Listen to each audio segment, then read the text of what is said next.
สบายดีพี่น้องผมไปสุขคนอยู่กับสองครอบครัวบ่เอ็มแนลก็พี่น้องวันนี้พาพี่พาน้องมา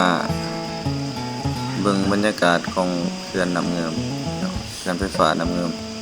แขวงเวียงจันทน์เป็นบรรยากาศยามแลงลมแห้งพี่น้องถือโอกาสได้มา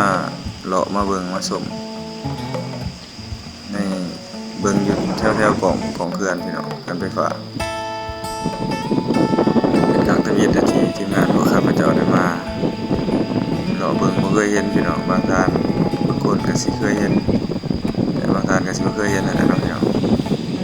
เขื่อนไฟฟ้าแห่งทวีตของประเทศลาวของถือว่าสองฝากฝั่งก็เป็นภูเขาพี่น้องเป็นบรรดาผู้คนที่มาเบิ่งมาเที่ยวพี่น้องบรรยากาศยามแลงๆเลิกเวียกเลิกงานเลิกงานก็ถือโอกาสได้ไปรอเบิ่งบริเวณอ้อมหอมก็โอ้เพิ่นประดับประดาสวยงามพี่น้องประดับประดาจบงามดอกไม้เป็นบอนนั่งเล่นถือว่า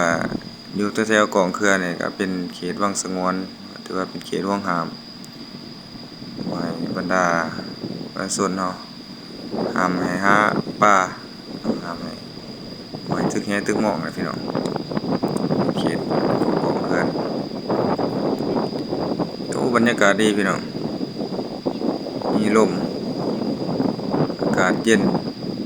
อากาศเย็นๆของอ้ายน้ำ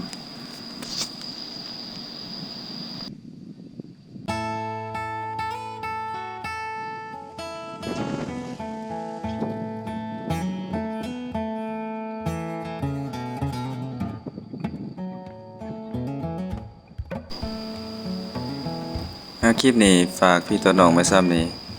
ฝากกดไลค์กดแชร์กดติดตามให้เด้อพี่น้องผิดพลาดประการใดขอโทษขออภัยพบกันไว้ในคลิปหน้าพี่น้อง